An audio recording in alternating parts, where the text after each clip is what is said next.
Y bueno, el ministro de Defensa de Israel, Yoav Gallant, aseguró que se encaminan hacia una ofensiva completa, si lo dijo, en la franja de Gaza, donde han bombardeado 200 objetivos en las últimas horas.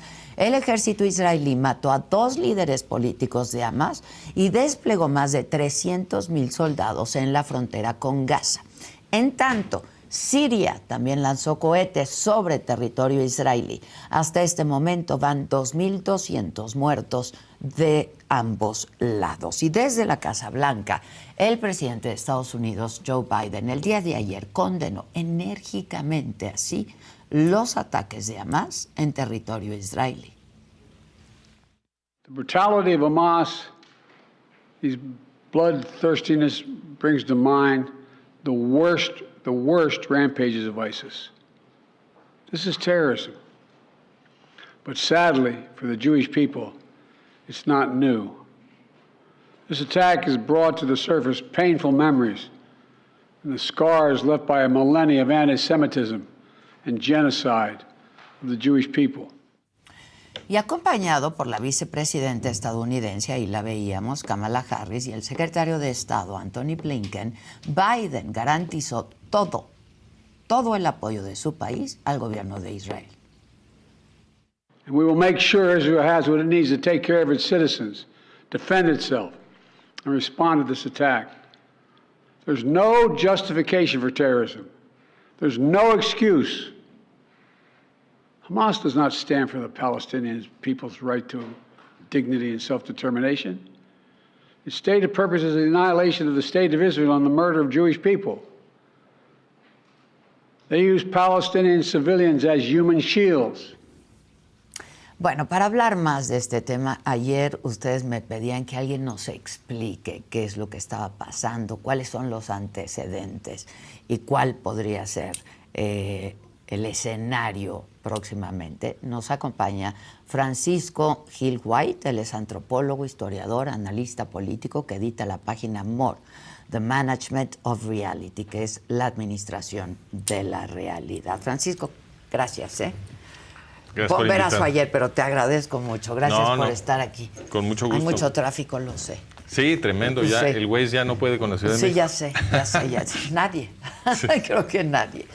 A ver, Paco, esto, ¿cómo lo leemos, no? Este ataque sorpresivo por aire, por mar, por tierra. ¿Qué pasó con la inteligencia, el sistema de inteligencia israelí? Y ahora, si quieres, luego nos explicas, ¿no? los antecedentes de toda esta guerra. Bueno, la pregunta de qué pasó con el sistema de inteligencia israelí es una que yo no puedo contestar. No tengo la información necesaria. Lo que te puedo decir es que es muy sorprendente. O sea, todo el mundo se está preguntando qué pasó. Hubo una entrevista ayer que hizo Bret Weinstein, que se ha vuelto un podcaster muy importante. Y él entrevistó a una periodista independiente israelí que anteriormente fue soldado de las fuerzas de defensa israelíes emplazada justamente en la frontera de Gaza. Entonces ella, esto lo hizo hace algunos años, ya tiene tiempo, pero por lo menos sí estaba familiarizada con todos los protocolos de seguridad que se implementaban en aquella época. Okay. Y esto era antes del Internet, cuando ella fue soldado. Y entonces ella comentaba que los protocolos de seguridad que tenían en la frontera con Gaza eran tan exquisitos y tan redundantes que inclusive si se acercaba un gato a la barda, inmediatamente se tenía que reportar y se tenía que identificar y se alertaba y demás. Y dice, es realmente sorprendente, porque la gente está comentando mucho cómo es posible que esto requiriera un año de planeación y aún así no tuvieran ninguna sospecha de que esto iba a pasar, ¿no? Porque esa es la explicación oficial, nos sorprendieron. Y entonces ella dice, eso es muy sorprendente, pero lo que les pareció todavía más sorprendente en esta conversación es, bueno, al margen de que no estuvieran listos, que no tuvieran es decir, si concedemos que no tuvieron ninguna información adelantada de que venía este ataque, de todas maneras se vuelve muy difícil explicar por qué se tardaron tanto en reaccionar. Porque no solamente... Horas. No solamente entraron los terroristas con total impunidad en, parece ser que un total de 15 puntos de la barda, lo cual es insólito, sino que estuvieron haciendo lo que quisieron durante horas, ¿no? Y entonces la pregunta es, bueno, ok, no sabía. Te doy que te sorprendieron, pero ¿cómo es posible que te tardes horas en responder? ¿Qué fue lo que pasó ahí? ¿No? Entonces, sí hay muchas preguntas alrededor de esto. Dudo mucho que se vayan a esclarecer. Esta periodista se quejaba de que están maltratando, hostigando a la gente que se pone a hacer preguntas. Y pues es muy triste porque pues, obviamente los gobiernos tienen que ser responsables con sus ciudadanos. Sin duda. Y dar respuestas. Claro, y la primera obligación de un gobierno es proteger a sus ciudadanos. Oye, ¿y se presta al sospechosismo, dijera el clásico, esto? Pues, que no supieran, cuando las cosas son muy difíciles de explicar y se ve una reticencia oficial, inclusive una hostilidad al proceso de tratar de averiguar qué sucedió, pues naturalmente la gente se hace preguntas que no se harían en otras circunstancias. Sí. Ahora, una de las explicaciones pudiera ser que están pues demasiado concentrados en su política interna, ¿no? Sí. Cisjordania también. Claro, esta ha sido una explicación. Claro, esta es una de las posibles hipótesis que hay que poner sobre la mesa. A mucha gente también es criminal. Claro, no, es un poco como en 9/11, ¿no? Sí, entonces, sí. Cuando sucedió el 11 de septiembre, mucha gente defendió la hipótesis de que, bueno, pues los agarraron, los sorprendieron. Y por supuesto que esa hipótesis se puede poner sobre la mesa, pero también fue muy sorprendente. También fue muy sorprendente y también ahí se valen otras hipótesis, ¿no? Entonces, yo creo que el hecho de que la gente se haga preguntas es perfectamente natural y es legítimo. Y creo que sería muy bueno tener una buena investigación, pero no creo que la vayamos a ver. Y por lo menos no próximamente. No próximamente. No próximamente. Sí. Ahora, sitúanos un poco en el territorio, Francisco. Tú has estudiado mucho el tema de Medio Oriente. Hace 50 años que no se veía una cosa así, desde la guerra de Yom Kippur. Cierto. Porque la gente dice, bueno, los palestinos tienen derecho a tener su Estado, pero jamás es el gobierno de Palestina, no lo es. ¿Cómo está la...? Bueno, entonces lo primero que hay que aclarar, porque una de las reacciones que mucha gente ha visto en medios y en las redes sociales y en conversaciones privadas, porque la gente toma bandos, toman partido. Y entonces, una cosa que se escucha mucho es que jamás está reaccionando a la opresión del gobierno israelí. Entonces, este es un argumento muy común. Y por eso mandé el artículo que mandé ayer, porque las cosas que la gente tiene que entender para poner esto en contexto son cosas que los medios no le están explicando a la gente. Entonces, lo que muchísima gente se imagina, porque saben, es normal. Medio Oriente está muy lejos. Está lejos, claro. La gente, no todo el mundo es un experto en geopolítica. Todo el mundo depende... Ni en historia, ni mucho. Exacto, ni en historia. Y todo el mundo depende de los medios para su contacto con la realidad.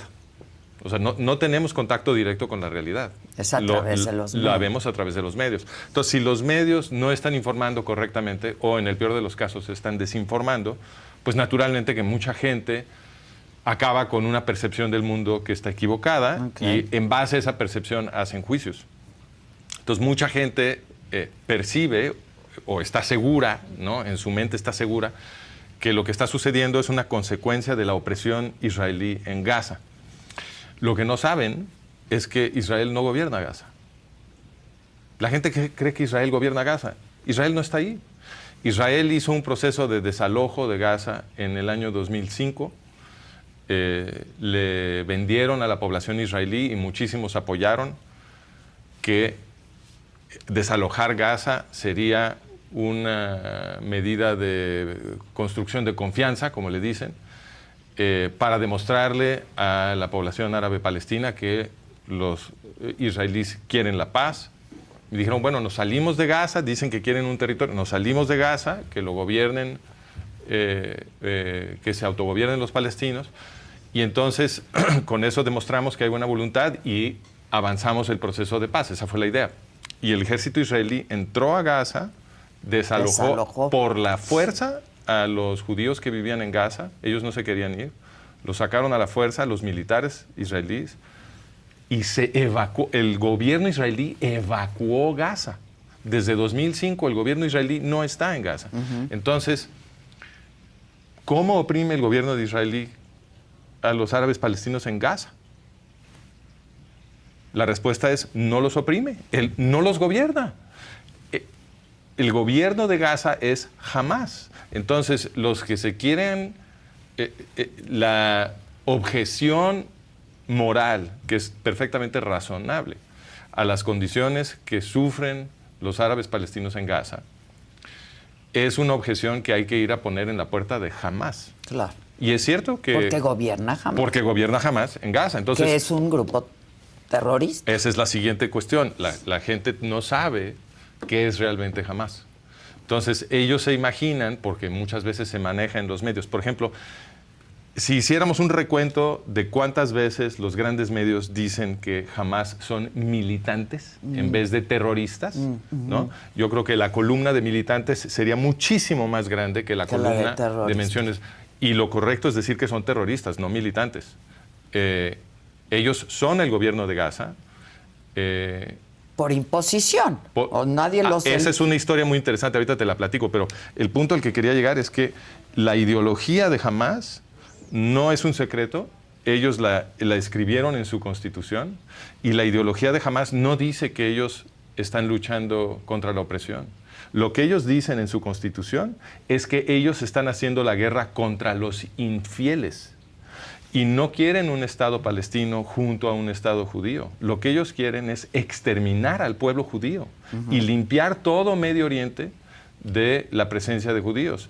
Eso lo dicen en su constitución. Entonces, si queremos saber cuáles son las metas de Hamás, los objetivos de Hamás, la ideología de Hamás, la han publicado, no es un secreto. Entonces, el hecho de que los medios no informen a nuestras ciudadanías y no nos digan exactamente qué es Hamás, en mi opinión, es, como dicen en inglés, malpractice. Una mala práctica. Es el abandono de la responsabilidad profesional del periodismo. Periodística. Ahora, me preguntas, ¿cómo resultó Hamás el gobierno de Gaza? Esa es una pregunta muy importante, porque el gobierno de Israel no le dio Gaza a Hamás. Cuando se hizo el desalojo en el año de 2005 y el gobierno de Israel evacuó Gaza para que se gobernaran a sí mismos los árabes palestinos, le entregaron el gobierno de Gaza a OLP Fatah, es decir, lo que ahora llamamos la Autoridad Palestina. OLP Fatah comenzó a gobernar Gaza y lo que todo el mundo ha estado escuchando todos estos años es que supuestamente Hamás y OLP Fatah son rivales. Es decir, que OLP Fatah supuestamente es la organización que sí quiere firmar la paz con Israel, que quiere negociar, que ahora están de buenas, que abandonaron el terrorismo. Todo esto nos platican. Nos lo dicen desde que se preparaban los acuerdos del Tratado de Oslo hace mucho tiempo, en 93, 94. Desde entonces nos dicen eso. Y que por lo tanto Hamás es el enemigo de OLP Fatah, porque Hamás ese sí no quiere hacer la paz, y entonces son rivales y se pelean, etc. Esta es la narrativa, digamos, oficial que oímos en los medios. En mi opinión no tiene ningún sentido. Son lo mismo. En mi opinión, sí, y lo dice la Constitución de Hamás. El artículo, me parece que es el artículo 27, si mal no recuerdo, de la Constitución de Hamás, afirma que la OLP es su papá, su hermano, su amigo, su brother, y que nunca se van a pelear, y que son lo mismo, y que siempre están unidos contra el mismo enemigo. Todo eso dice la Constitución de Hamás. Si eso fuera poco, después de que termina el desalojo y el gobierno de Israel le entrega Gaza a OLP Fatah, la Autoridad Palestina, la gobernaron nada más 2 años, porque en 2007 hubo un teatro de que se pelearon OLP Fatah y Hamás, una supuesta guerra entre OLP y Hamás. en la que no se murió prácticamente nadie. Supuesta ¿no? guerra civil, ¿no? Sí, como si estuvieran disparando al aire, porque no cayó nadie. Y después de ese teatro, OLP Fatah salió corriendo de Gaza y se lo entregaron a Hamás. Hubo un periodista que estaba emplazado en Gaza, que no lo dejaron publicar su reporte, pero él lo publicó en su blog, que estuvo entrevistando a los soldados de OLP Fatah y reportó que les habían dado órdenes. Ellos le dijeron a él, al periodista, que les habían dado órdenes de no pelear. La razón de soldados de OLP Fatah a Hamás era 11-1. OLP Fatah tenía armas pesadas, estaban armados hasta los dientes, tenían varios cuarteles fortificados. Era imposible que Hamás ganara esa supuesta guerra. Claro. Y lo que pasó ahí fue que les dieron órdenes a los soldados de OLP Fatah de no pelear, de irse, de rendirse, de entregar las instalaciones de OLP Fatah y dárselas a Hamás. Esto es importante porque quiere decir que el problema de Israel no es nada más Hamás, es OLP Fatah. Y OLP Fatah, todo el mundo está diciendo ahorita en el contexto de esta guerra que detrás de todo esto está Irán, y tienen razón, porque Hamás está detrás de Irán. Pues, ¿qué crees? Otra cosa que tampoco le explican al público es que Irán, es decir, el Estado teocrático, yihadista, terrorista iraní, el régimen que ahora gobierna Irán, fue puesto en Irán por OLP Fatah. La organización de Yasser Arafat y de Mahmoud Abbas es la que entrenó en los 70s a las guerrillas de Ayatollah Khomeini. Los armaron hasta los dientes en Líbano, todo esto en campos de entrenamiento en Líbano. Y esto ahora jamás se discute, pero era noticia de primera plana en el New York Times, inmediatamente después de la revolución iraní. Todo se discutía, que OLP Fatah era la que había puesto a Ayatollah Khomeini en el poder en Irán. En cuanto empezó la diplomacia para tratar de mover todo el sistema diplomático y político hacia el Tratado de Oslo para meter a OLP Fatah e Israel, en ese momento dejaron de hablar de la conexión entre OLP Fatah e Irán. Exacto. Eso nos lo han estado escondiendo.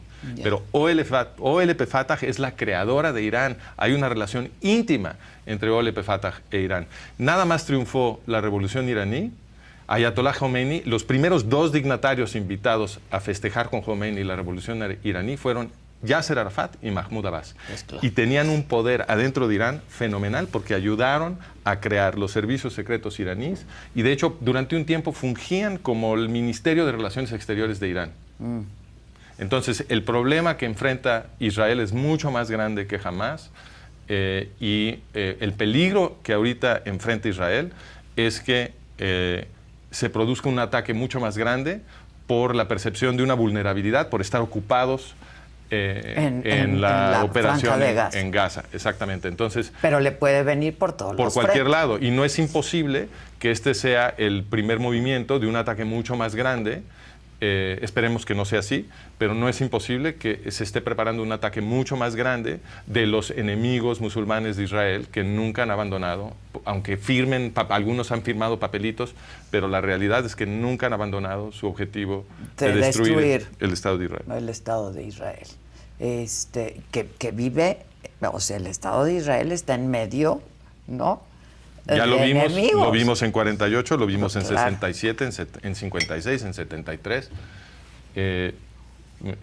Ha habido una y otro intento por destruir el Estado de Israel y no han sido tímidos. Los líderes de los estados musulmanes que rodean el Estado de Israel han anunciado en sus ataques conjuntos contra Israel que su objetivo es el exterminio de la población israelí. Lo han anunciado. Lo anunciaron en 48, lo anunció Azam Pasha, que era el secretario general de la Liga Árabe. Dijo, esto va a ser un exterminio como el de las cruzadas y de los mongoles. Acababa de terminar el exterminio de los nazis. Eso fue 48, llevaba 3 años de terminar ese exterminio. Y ya estaban anunciando el siguiente. Eso fue lo que anunció Azam Pasha antes del ataque conjunto de los países árabes contra Israel en 48.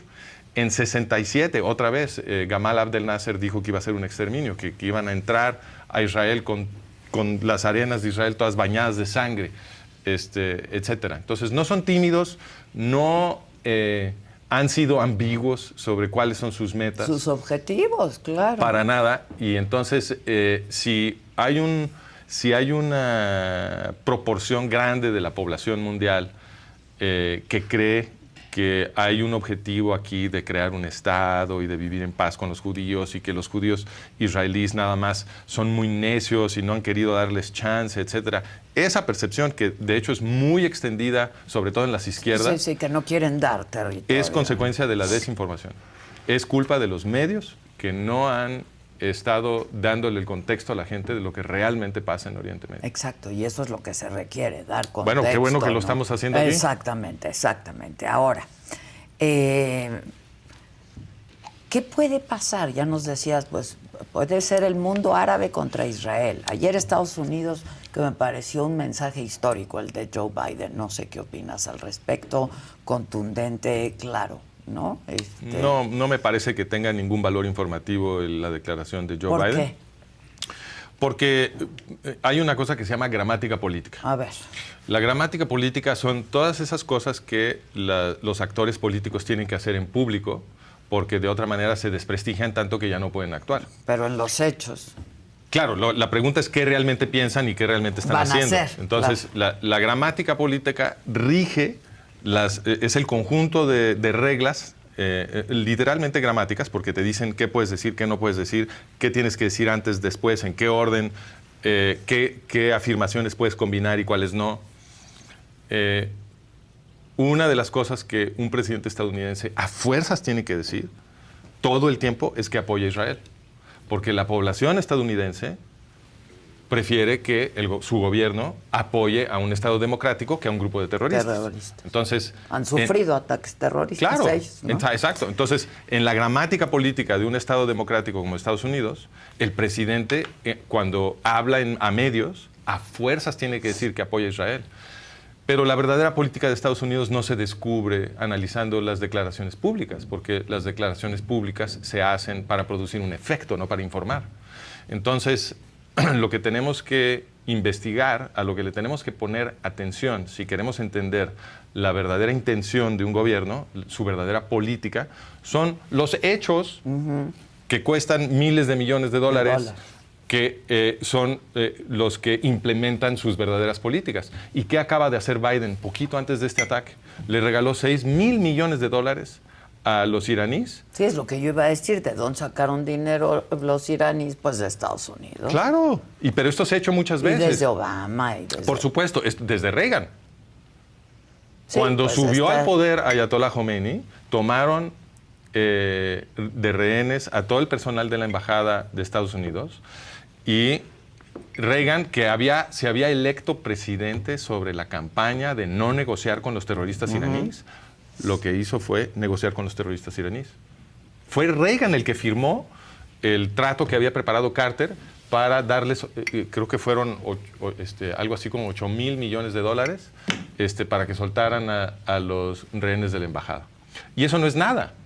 Unos años después se descubrió en el escándalo Irán-Contra, claro, exactamente, que la administración de Reagan había estado enviando miles de millones de dólares en armamento en secreto al Ayatollah Khomeini. Cuando esto se descubrió, Reagan dijo que lo habían estado haciendo para liberar rehenes en Líbano. ¿Ves? Esta historia de liberar rehenes nos la sacan todo el tiempo. Los rehenes son muy útiles. Agarran un rehén en algún lado y fluyen miles de millones de dólares hacia Irán. Lo hacen una y otra vez. Y eso empata con la gramática, ¿ves? Porque la gramática occidental es que todos valemos, cada individuo es sagrado, y la vida es sagrada. Entonces, es nuestra ética judeocristiana. Claro. Entonces, cuando agarran a un rehén, la narrativa se vuelve, tenemos que defender a este pobre individuo, exacto, y lo que sea para salvar su vida, y entonces nos pican nuestros botones, y entonces enviarle dinero a Irán para rescatar a este inocente, eso ya como que entra dentro de una lógica que parece ética, pero el efecto funcional es darle dinero a los terroristas. Claro. Y también les dieron armas. Entonces, ¿qué pasa? Reagan lo cachan enviándole armas a los iraníes, miles de millones de dólares en armas, y él dice, es que estábamos tratando de liberar rehenes que tomó Hezbollah en Líbano, porque el Hezbollah es una creación de los iraníes, y entonces enviándole dinero a los iraníes, queríamos ver si le podíamos rogar a los iraníes para que liberaran a 5 rehenes en Líbano, que es absurdo, pero ni siquiera puede ser cierto, porque después se documentó que al primer rehén en Líbano lo tomaron en 1982 y las transferencias de armas de Reagan a Irán habían comenzado en 1981, inmediatamente después de que tomara el poder Reagan. Entonces, no tuvo nada que ver con los rehenes. ¿Con qué sí tuvo que ver? Una hipótesis que yo tengo años defendiendo es que la clase gobernante de Estados Unidos es antisemita, anti-israelí, y han estado preparando la destrucción del Estado judío. La evidencia más contundente para esta hipótesis es que OLP Fatah, lo que ahora llamamos la Autoridad Palestina, está dentro de Israel. Porque eso fue un proceso fue consecuencia de un proceso diplomático gestionado por el gobierno de Estados Unidos. Y el gobierno de Estados Unidos siempre supo, lo que te voy a platicar ahorita, que casi nadie sabe, que es que OLP Fatah, la Autoridad Palestina, es una organización creada por los nazis alemanes. Haj Amin al-Husseini, el padre fundador del movimiento árabe palestino, fue uno de los arquitectos del sistema de campos de muerte de Adolfo Hitler. Haj Amin al-Husseini llegó a Berlín a finales de 1941, en el otoño de 1941 llegó a Berlín, era muy famoso, mucha gente, era muy poderoso, mucha gente pensaba que iba a ser el siguiente califa. Lo recibieron en Berlín con todos los honores, como si fuera un jefe de Estado. Es el fundador del movimiento palestino. Y inmediatamente después se volvió el socio y mejor amigo de Adolfo Eichmann, que es el reconocido director del sistema de campos de muerte. Le dieron toda una infraestructura nazi para que él la gobernara, una burocracia que se llama Büro des Großmufti. Este era el mufti de Jerusalén, por eso se llamaba así. Y según el testimonio de Dieter Wisliczeny, que era el brazo derecho de Adolfo Eichmann, Wisliczeny fue ejecutado como resultado de los juicios de Nuremberg, pero antes de ser ejecutado fue entrevistado ampliamente por los fiscales. Lo consideraron un muy buen testigo, les dio muchísimos detalles sobre un montón de cosas. Y sobre Husseini, Wisliczeny testificó que se había convertido en el mejor amigo y socio de Eichmann y que juntos habían ideado todo el sistema de campos de muerte y lo habían dirigido juntos. Todo esto, por supuesto, lo sabe la inteligencia estadounidense porque de hecho era de conocimiento público inmediatamente después de la... Es historia, está documentado. Totalmente. Esto, después de la Segunda Guerra Mundial, había parlamentarios en el House of Commons británico gritando que Haj Amin al-Husseini tenía que ser enjuiciado por crímenes de guerra y crímenes contra la humanidad. Porque no esto que te estoy platicando de los campos de muerte es lo más serio que hizo. Pero también organizó batallones enteros de la SS en Yugoslavia que participaron en el capítulo yugoslavo del Holocausto, asesinando serbios, judíos y gitanos. Y eso sí era muy, muy famoso, pero aunque también se sabía lo de su participación en los campos de muerte. Entonces, terminando la guerra, había parlamentarios en el House of Commons gritando que este hombre tenía que ser enjuiciado, pero lo dejaron escapar. Lo dejaron escapar, estaba bajo arresto domiciliario en las afueras de París. Operando. Se salió, se fue a una embajada árabe, le dieron un pasaporte y se largó a Cairo. Y en Cairo estaban llegando muchos nazis alemanes refugiados a que los protegiera Gamal Abdel Nasser, que había sido aliado de los nazis. Y Husseini utilizó a estos nazis alemanes, entre ellos Otto Skorzeny, para entrenar a Yasser Arafat, a Mahmoud Abbas y a algunos otros adolescentes que se convirtieron en el núcleo de Al-Fatah, que luego se comió a la OLP. Entonces, si la inteligencia estadounidense, por supuesto, sabía todo, si yo esto lo documenté en 2 semanas, cuando me empecé a interesar en la historia de la OLP, me metí a la biblioteca, y en 2 semanas documenté todo esto. O sea, no lo documenté yo por primera vez, más bien me enteré de la documentación que existía. Estaba documentado. Pero nadie la mencionaba. Cuando yo me enteré de esto, llevaban décadas sin mencionar esto en ningún medio. Había un libro entero de Maurice Perelman que se había publicado después de las guerras con toda la historia de Husseini. Todo esto que te estoy platicando, un libro entero. Ya nadie lo mencionaba durante décadas. Se me ocurrió escribir un artículo sobre esto, que se publicó de hecho en Israel National News, en Israel, y la consecuencia fue que me despidieron de la Universidad de Pensilvania. Me dijeron, tu documentación es impecable, pero esto no se puede decir. Entonces yo de todo esto lo que recojo es que esta percepción que tenemos todos, porque se repiten los medios todo el tiempo, porque la repiten los académicos en las universidades, porque lo repiten inclusive los gobiernos. Sí, sí, El gobierno claro. de Estados Unidos que se la pasa cortándose las venas, que porque Israel es lo más importante, y el gobierno de Israel que se la pasa agradeciendo el supuesto El apoyo de Estados Unidos, el gobierno de Israel que no hizo nada para defender a toda esta gente durante horas. Bueno, todo eso, en mi opinión, es una narrativa. Es una narrativa que un sistema de medios que no es honesto nos ha estado vendiendo durante mucho tiempo. Y la consecuencia de la distribución de esta narrativa ha sido el empeoramiento de la situación de seguridad de los judíos israelíes. Y de los judíos en el mundo. Y los judíos en el mundo, por consecuencia. Y la situación es del más alto peligro imaginable. Por eso el libro que yo escribí hace ya bastantes años, para explicar todo esto y advertir del peligro, se llama El colapso de Occidente, el siguiente holocausto y sus consecuencias. Porque si sucede otra vez un holocausto en Israel, si sucede otra vez un holocausto, esta vez en Israel, la consecuencia va a ser para todos los occidentales. Porque lo que viene es el Islam, lo que viene es la ideología de Hamás y de Irán.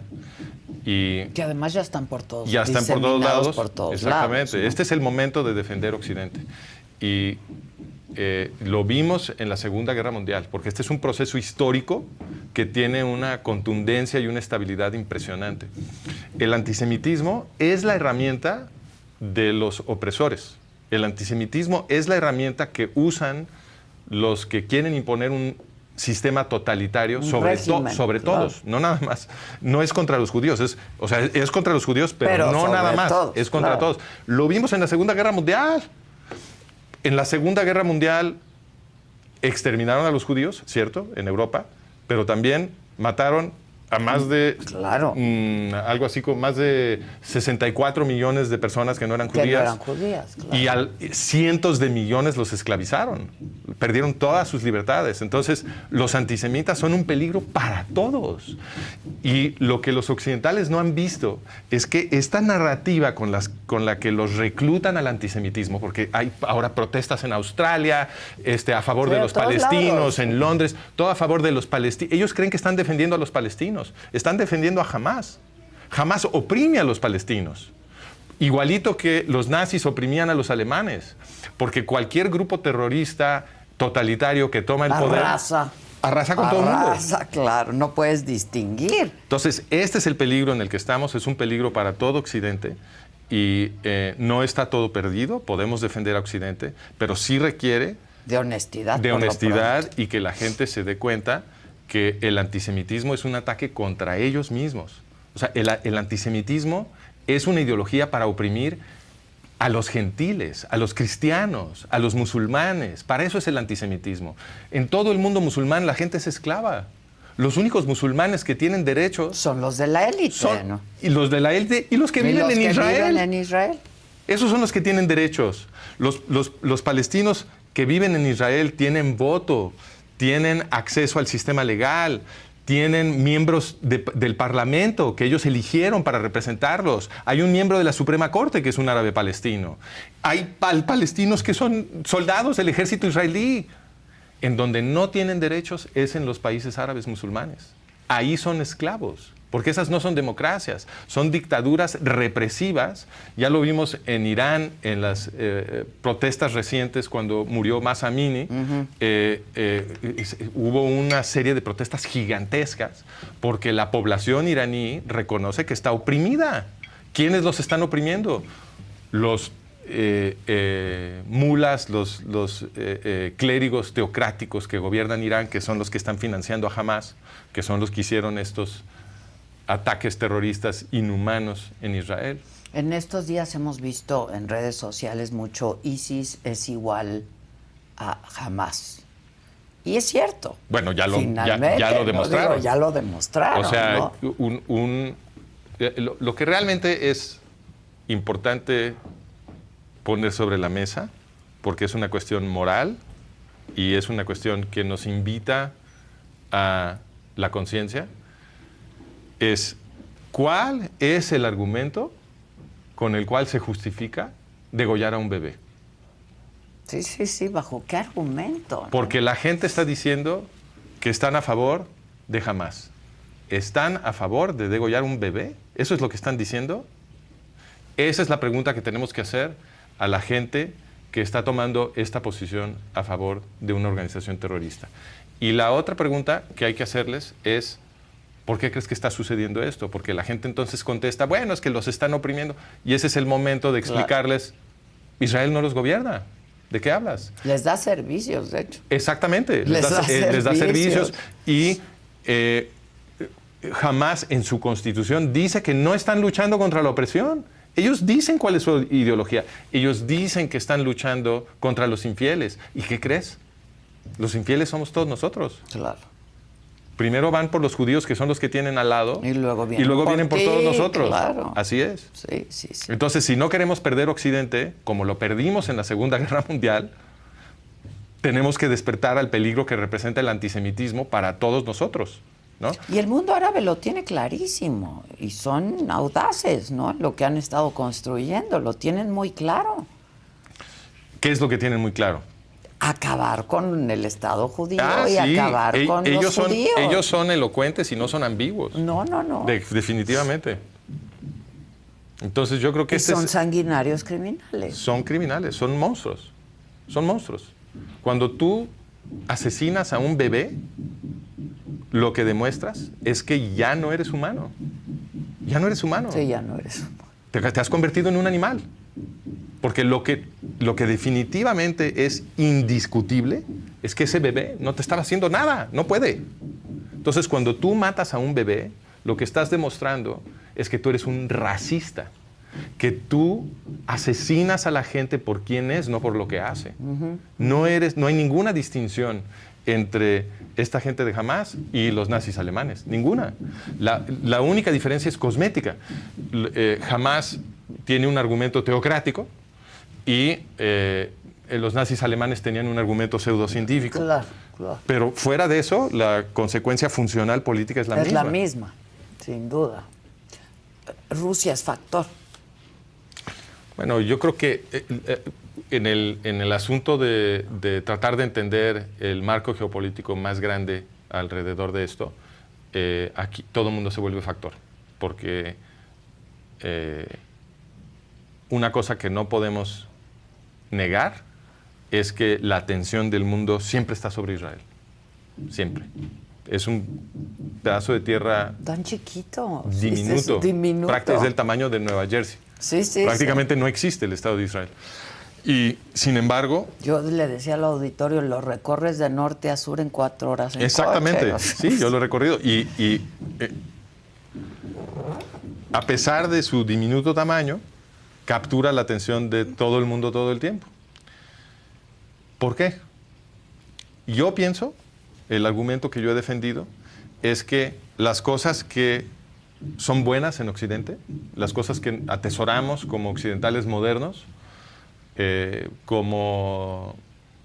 los derechos humanos, la democracia. Todo eso, todo lo que es fundamental para la democracia moderna, ¿no? La división de poderes, el sufragio, como tú dijiste, los derechos humanos, la libertad de prensa, la libertad de pensamiento.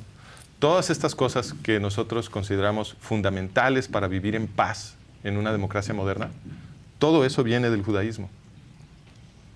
El judaísmo inventó la política liberal. La gente no se dan cuenta porque no se dan cuenta de lo que están leyendo cuando leen la Biblia. El libro del Éxodo narra el origen de la ley judía, que es el centro de toda la civilización judía. ¿Cuál es la historia política del nacimiento de la ley judía? Es una revolución de esclavos. Sí, claro. Los israelitas eran esclavos del faraón, ¿ok? Entonces, en su nacimiento ideológico, el pueblo judío se ancla en la historia de una revolución de esclavos. ¿Para qué es la ley judía que fue entregada inmediatamente después de esa revolución? Pues es para proteger a la gente de abajo, para que no la opriman. La historia del pueblo judío es la historia de la lucha contra la opresión. Y fueron justamente las ideas de políticas y legales de la civilización judía, las que fueron influenciando a lo largo de los siglos la transformación de la política occidental hacia lo que finalmente se logró construir como la democracia moderna. Sí, sí. Todo eso es consecuencia del pensamiento judío, pero nos ha costado muchísimo trabajo reconocerlo porque llevamos siglos gobernados por antisemitas, porque a los antisemitas no les conviene la liberación de los pueblos. Entonces, las clases gobernantes de Occidente han estado siempre trabajando para convencer a la gente de a pie a odiar a los judíos y a temer a los judíos, porque de esa manera le ponen una zancadilla al proceso de conciencia política que ha ido produciendo el pueblo judío a pesar de todo esto. Que es la democracia. Que es el movimiento hacia la democracia. Claro, exactamente. claro. Exactamente. No el autoritarismo, Entonces, no al... Exactamente. Entonces, claro. el futuro, la división de poderes está en la ley judía. La protección de la gente más vulnerable, de las viudas, de los huérfanos, de los pobres, todo eso está en la ley judía. El movimiento judío, de hecho, en la antigüedad, estaba moviendo toda la sociedad hacia la abolición de la esclavitud. ¿Okay? Entonces, el futuro de Occidente, en mi opinión, depende de que comprendamos este eje fundamental de la historia de Occidente. Y no es nada más de Occidente. Yo acabo de dar un curso donde explico que, de hecho, este modelo explica la historia de toda Asia Occidental, porque esto empieza en Mesopotamia. En Mesopotamia, hace 4.300 años, fue la primera revolución con Sargón de Akkad. Y se gestionó, al raíz de esa revolución, una cultura mesopotámica en la que los reyes tenían que rendirle cuentas a los ciudadanos y demostrar que estaban gobernando con ética, haciendo reformas legales para proteger a la gente de abajo. El famoso Código de Hammurabi viene de esa cultura. Y el judaísmo ahí floreció.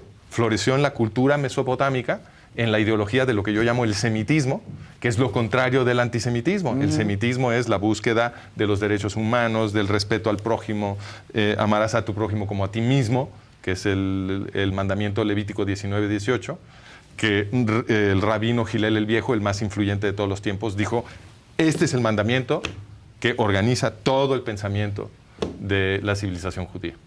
Y ese es el rabino que produjo toda la base de la jurisprudencia judía. Entonces, amarás a tu prójimo como a ti mismo es el principio alrededor del cual se erige una ley y una política que ha influenciado el desarrollo de la civilización occidental durante todos estos siglos, que transformó a las peores sociedades que tenía el planeta, que eran las sociedades grecorromanas de la antigüedad clásica, donde la gente consideraba un evento de esparcimiento, ir al circo a ver cómo se comían a un pobre inocente, ¿no? Esas sociedades que eran psicóticas, el judaísmo las transformó a lo largo de los siglos en las sociedades modernas, que son las mejores que hemos tenido. Las sociedades modernas de Occidente. De mejores prácticas, ¿no? De mejores prácticas. Oye, Francisco, hablando un poco de política, la política israelí, yo creo que este es el fin de Netanyahu. No te creas. ¿No? No. A ver, ¿corrieron a Bush después de 9/11? No. ¿Qué fue lo que pasó después de 9/11? Lo convirtieron en un héroe. Sí. Lo mínimo que le debió haber sucedido a Bush es un juicio político en su contra. Porque aún bajo la hipótesis de que no tuvo nada que ver con lo que pasó en el 11 de septiembre, lo mínimo que podemos decir es que no puede proteger a la población estadounidense. Los agarraron pampando moscas. Sí. Eso es lo mínimo. Netanyahu, yo por eso decía, este es el fin, ¿no? Bueno, ahí te va una pregunta. ¿Tú sabes a cuánta gente corrieron? ¿A cuánta gente despidieron en la infraestructura del gobierno de Estados Unidos después del 11 de septiembre? ¿A nadie? Ni una. Entonces, no te creas que este es el fin de Netanyahu. Eso. Quizás sí, pero yo creo que esa predicción es aventurada y no es una predicción firmemente apoyada en la experiencia. Ya. Es posible que suceda, pero porque, a ver, la sociedad israelí estaba muy dividida, ¿no? En lo que se refiere a Netanyahu, estaba muy polarizado. Así es. Y ahora con esto, híjole, pues yo no... No sé si se estén uniendo tanto, porque hay muchísima muchísimas preguntas sobre la incapacidad del gobierno de Israel de proteger a sus ciudadanos.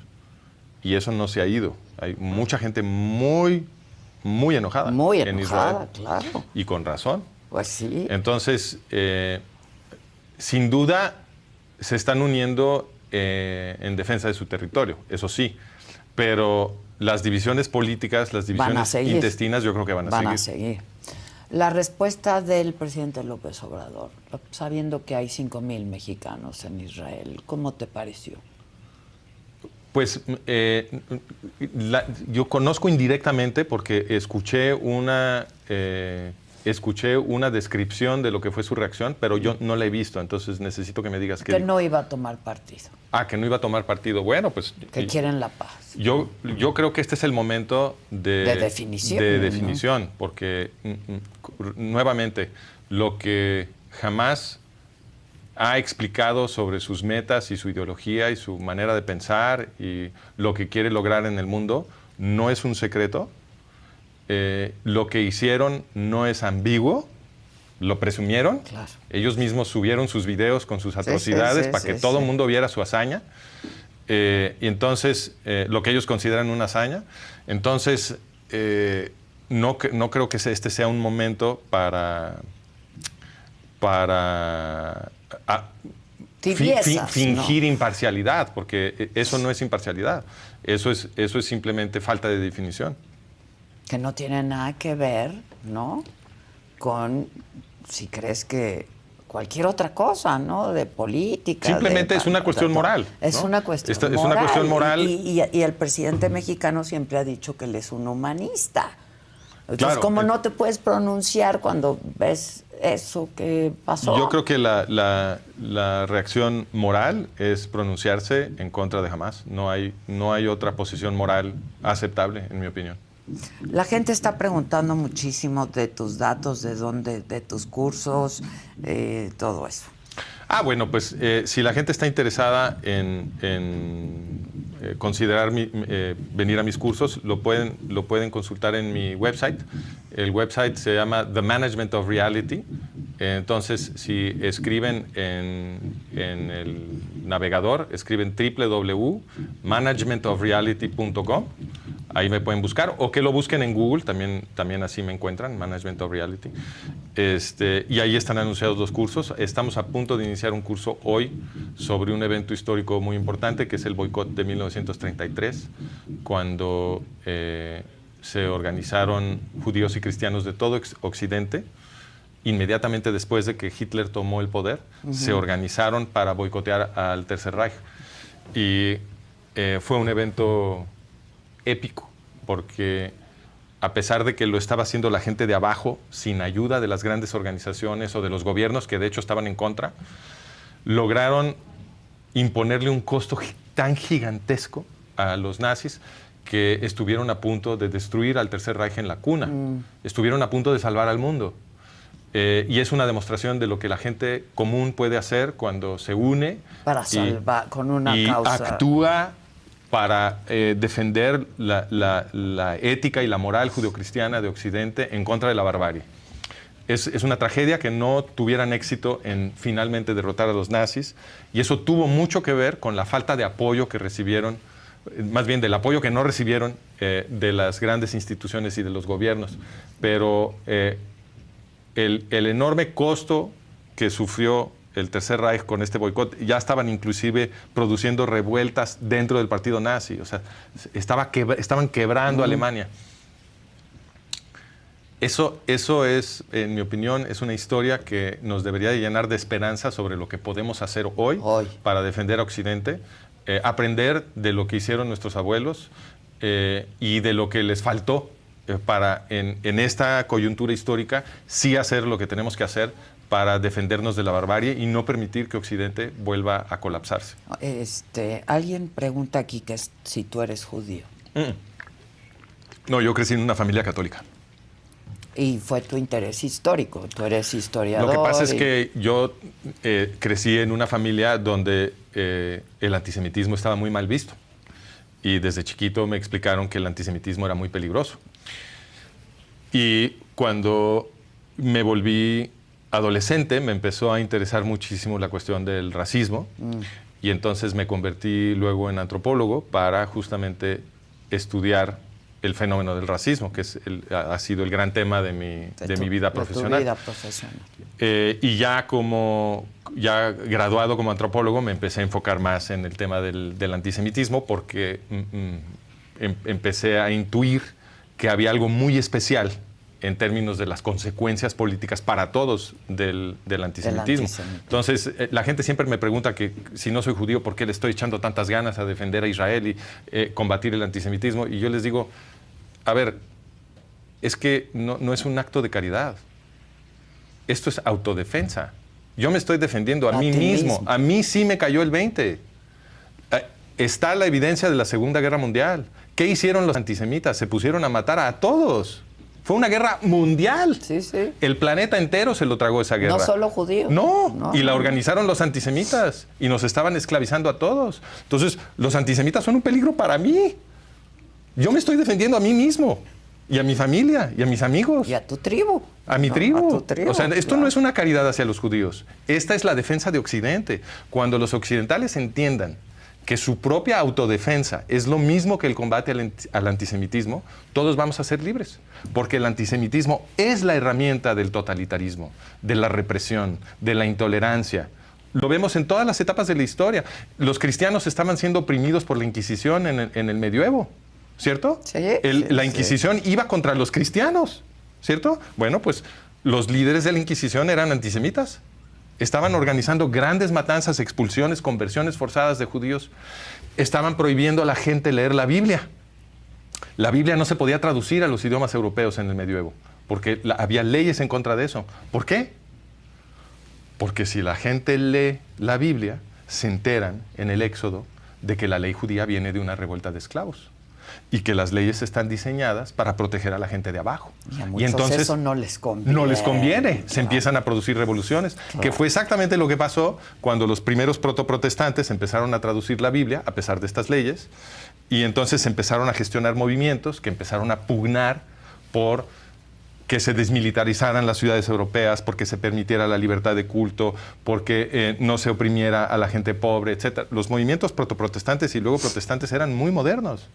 Lo que pasa es que tardó mucho tiempo ese fermento revolucionario en lograr la masa crítica que se necesitaba para finalmente producir la democracia moderna, porque había muchísima opresión en Occidente. Pero finalmente se logró y ahora lo debemos de proteger. Claro. Oye, me preguntan aquí, ya finalmente, dice Adela, pregúntale sobre la teoría de conspiración de quién gobierna al mundo. Bueno, yo no creo que necesitemos teorías de conspiración. Está medio claro. Está muy claro. Al mundo lo gobierna Estados Unidos y hace mucho de su trabajo a través de sus servicios de inteligencia. Esos servicios de inteligencia sirven para corromper muchísimas instituciones, porque cuando tú le permites a un gobierno tener una infraestructura de inteligencia que va a actuar en secreto, que se va a gastar el dinero de la gente en secreto, pues les estás dando poder absoluto. Claro. Nadie puede resistir el poder de gastarse el dinero de la gente, que es muchísimo dinero. La corporación más rica del mundo es el fisco gringo, ¿no? Entonces, cuando tú tienes esa cantidad de dinero y te la puedes gastar en secreto sin rendirle cuentas a nadie, pues obviamente se va a producir muchísima corrupción. Y lo primero que se va a corromper, si tú lo que quieres es asegurar y crecer tu poder, lo primero que vas a corromper son los medios de información, porque esos te dan el poder de controlar la realidad de la gente, ¿no? Por eso mi website se llama La Administración de la Realidad. Eso es lo que yo estoy investigando. Te agradezco mucho, Francisco. Adela, es un placer. Hoy empieza tu curso. El curso sobre el boicot de 1933 empieza hoy. Y tus libros, es que está preguntando muchísimo la gente. Mis libros, sí. Fíjate que yo cojeo de la pata del marketing, soy malísimo para el marketing. Si no, a mí solito se me ocurriría platicarte esto. Pero mis libros los pueden encontrar en Amazon. Okay. Se llama, es una serie de 10 libros, de los cuales están publicados 5. Espero pronto publicar los 5 que faltan. La serie se llama El colapso de Occidente El siguiente holocausto y sus consecuencias. No está disponible todavía como libro físico, pero lo pueden comprar como libro electrónico. Amazon, okay. Sí, en Amazon. Dicen aquí, fíjate cómo la gente dice, claro que es judío, ¿no lo ven? Pues sí tengo cara de pues judío. Más de árabe. Pues es que los judíos y los árabes son difíciles de distinguir. Claro, sí. Somos lo mismo. Tengo sin duda sangre árabe y también judía. Como la mayoría de la gente que desciende de los españoles. Pues claro. En España hubo hubo una población árabe gigantesca que se estuvo mezclando con la población cristiana durante siglos, y también hubo una población judía gigantesca hasta que los expulsaron en 1492. Entonces, los que descendemos de los españoles, todos tenemos sangre judía y árabe. Y muchos nos parecen. Pero no profesas la religión ni ninguna religión. Yo diría, la categoría religiosa en la que yo encajo se llama Bnei Noach. Entonces, los Bnei Noach somos los que pensamos que la Torá tiene un origen divino y es el libro de Dios. Eso el es Antiguo Testamento. Sí, lo que los cristianos llaman el Antiguo Testamento. Entonces, los Bnei Noach, los hijos de Noé, consideramos que la religión verdadera es la religión judía, pero no nos convertimos. Entonces, yo no soy judío, pero sí creo que la Biblia hebrea es el documento más importante jamás producido. Me gusta la hipótesis de que pudiera tener un origen divino, pero no pero es un dogma de pero no soy es judío. un dogma de fe. Eso no es un dogma de fe, para mí es una hipótesis. A mí me parece una hipótesis razonable porque me parece que la Biblia hebrea produce milagros en la historia humana y milagros que son muy poco probables. Entonces, es una hipótesis que yo creo que tiene sentido poner sobre la mesa. Ya.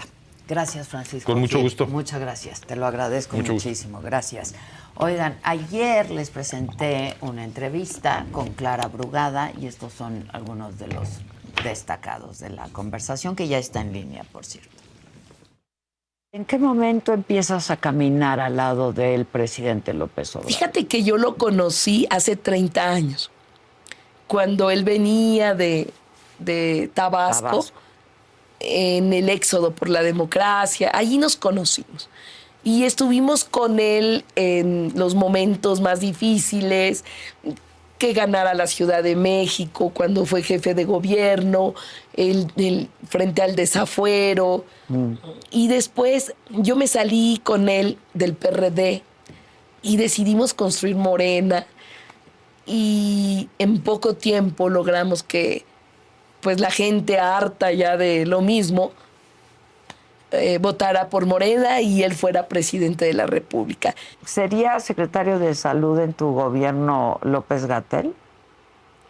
Bueno, todos los compañeros que están participando tienen las puertas abiertas en mi próximo gobierno. ¿Ah, sí? Sí. Como parte de tu gabinete. Como parte de... O sea, creo que los gobiernos que encabezaremos, pues tienen que estar también aquellas personas que de alguna manera también la población los vio como una opción. Creo que no actúas como una política tradicional y que hay un genuino sentido del deber y de servir a los demás. Sí, servir sobre todo. Sí. Es nuestra pasión, es mi pasión. Yo no podría nada que no sea servir, de verdad que estoy acá. Pues Adela... Pues te deseo mucha suerte, de verdad. Gracias. Te deseo mucha suerte, yo creo que nos va a ir Clara. muy bien. Estamos a días de saber, ¿no? A días de que se levante la encuesta. Que me aguante mi garganta. Ya te oigo, te oigo. Pero hay que recorrer toda la ciudad, que te conozca la gente, tu historia. Yo creo que este tipo de conversaciones siempre ayudan. Yo te agradezco muchísimo. Nada muchísimo, que agradecer. Al contrario, nosotros también somos un medio incluyente, claro que sí, abierto, tolerante. Contigo rompo un mito. ¡Ah!